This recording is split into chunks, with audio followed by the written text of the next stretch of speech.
안녕하세요. 주간판 탈출 중 보험약관 변천사 기초를 쌓으려는 제명입니다.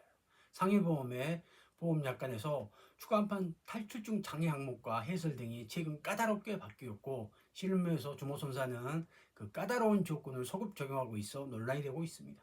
함께 들어가 보실까요?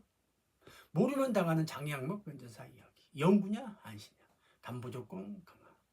주간판 탈출 중 자체로 영구 한시냐는 무의미합니다. 왜냐하면 그 탈출 자체가 다시 들어가지 않는 한 비가역적이고 영구 장애니까. 2004년 이전 생명보험 약관에서는 영구이라는 말이 있었습니다. 최근 개정 약관에서 보조검사인 신경생리검사상 이상과 주간판 탈출증으로 인한 신경장애를 담보 조건으로 좀 더 강화하고 주간판 탈출증으로 간헐적으로 반복되는 신경증상을 주모손사가 지속되거나 인위적으로 말뚝처럼 고정된 경우만 영구장애라고 우길 수 있습니다. 실무에서 선택적 소급 적용 가능성. 보적보, 보험 구항에 적은 보험 약관입니다. 보적보 자주 듣게 될 것입니다. 그 이전 약관과의 차이만큼 담보가 축소된 것임이 명백합니다. 그러므로 급부 반대급부 수지상지 원칙을 고려하지 않고 보험자가 임의대로 보험약관을 변경한 경우라면 곤란합니다. 무서운 것은 보험국 지급 조건이 강화된 최근의 개정약관을 주모손사는 내부 지침으로 아무런 법적 근거 없이 개정 전 보험약관에도 소급 적용합니다. 이런 소급 적용은 계약 위반입니다. 주간판 탈출증과 관련한 보험약관 변천사에 관해서 살펴봅니다. 생명보험, 상해보험 1999년도부터 2005년 3월 31일 보험약관 규정입니다.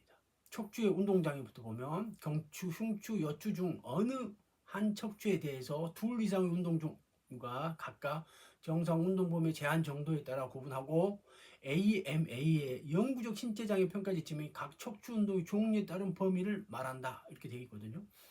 그래가지고 구분도 세 가지로 하는데 고도, 중도, 경도. 고도는 4분의 1 운동 제한, 중도는 2분의 1, 경도는 4분의 3 이하 운동 제한으로 나눕니다.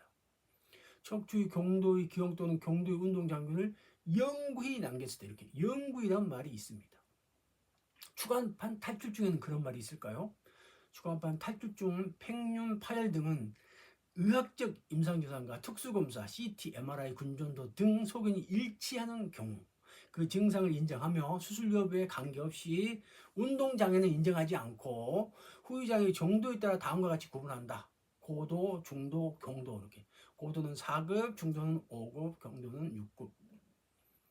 비교. 추간판 탈출증은 척추체 운동 정황과 달리 영구이라는 말은 없습니다. 방금 보셨죠? 고도의 추간판 이렇게 되어 있지만 영구히 고도의 추간판 장애가 남겼을 때 이런 말은 아니잖아요.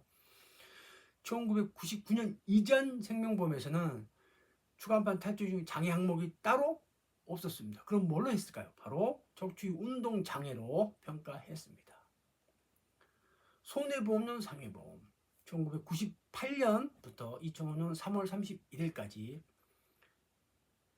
고도의 추간판 탈출증, 중도의 추간판 탈출증, 경도의 추간판 탈출증, 생보와 달리 장애 지급률로 따집니다. 고도는 장애 지급률 20%, 중등도는 15%, 경도는 10%. 고도의 추간판 탈출증 살펴보면 추간판을 2마디 이상 수술한 경우 또는 하나의 추간판이라도 두 번 이상 수술로 고도의 신경이상이 남은 경우. 중등도는 추간판 한 마디 수술로 신경이상이 뚜렷하고 척추신경근의 불완전 마비가 인정되는 경우. 경도는 의학적으로 추간판 병변이 확인되고 하지방상투 또는 감각 이상이 있는 경우를 말합니다. 그러면 2005년 3월 30일 이후 4월 1일부터 적용하는 것은 생명보험, 손해보험 공통으로 사용한다. 공용, 그래서 공용보험약관이라는 말이 있습니다. 그걸 살펴보면 심한 추간판 탈출증,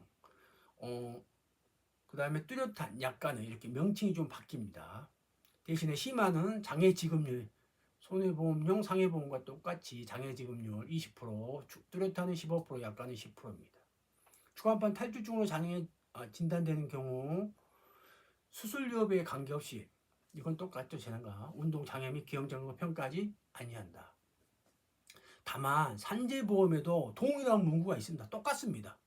단서에서 추가 한 판 제거 후 척추체 고정술을 한 경우에는 후유신경 증상과 고정술에 해당되는 등급 중 상위의 장애 등급으로 결정한다.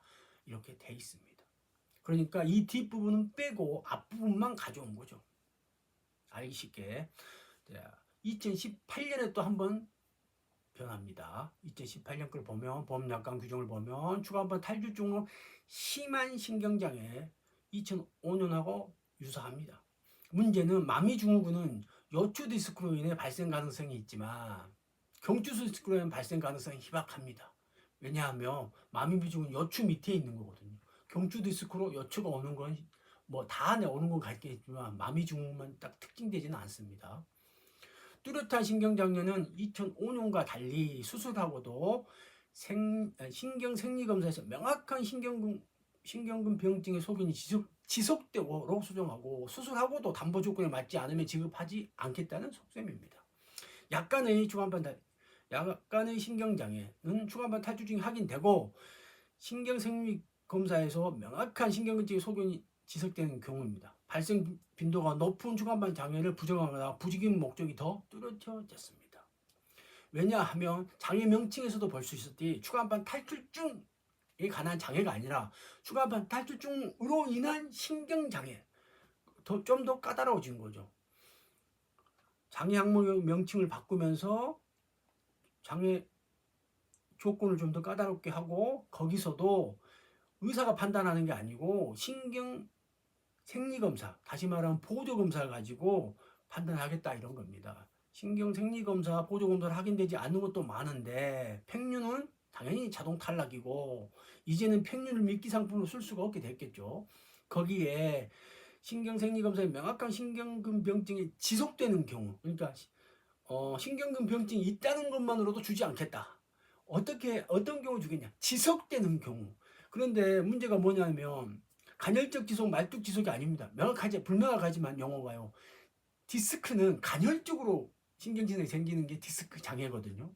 그러니까 이게 간헐적으로 생긴다는 것을 전제로 간헐적인 장애를 판가하는 게 아니고 지속적으로 말뚝처럼 생긴 경우만 주겠다 이런 뜻이에요. 되게 어려워졌습니다. 여기서의 추간판 탈주증으로 인한 신경장애는 추간판 탈주증과는 다른 장애입니다.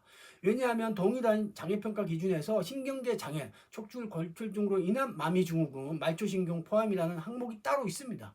그러니까 그 항목을 비슷하게 하려는 것 같아요. 추간판 탈주증은 간헐적인 신경 증상이 나타나는 것이 특징인데 그런 특징과 달리 간헐적으로 지속되는 거 봐야 하는데 간헐적이 아니라 지속적으로 생긴 경우 보겠다는 거고요. 그렇지 않다면 보험금을 지급하지 않기에 새로 창조한 병명으로 볼 수 있어 거의 사문화된 조항이라고 봐야 할 것입니다.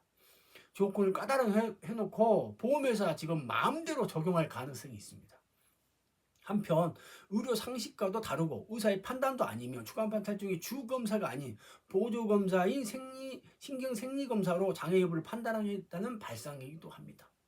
이상은 추간판 탈주증과 관련한 보험약관의 변천사였습니다. 개미지옥 보험약관 의미 복잡해. 거기다가 너무 자주 바뀝니다.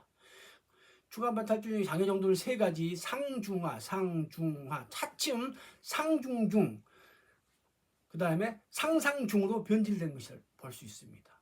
이렇게 일부러 장애 항목에 적용하는 장애 지급 조건을 까다롭게 변질시켰다고 볼 수 있습니다.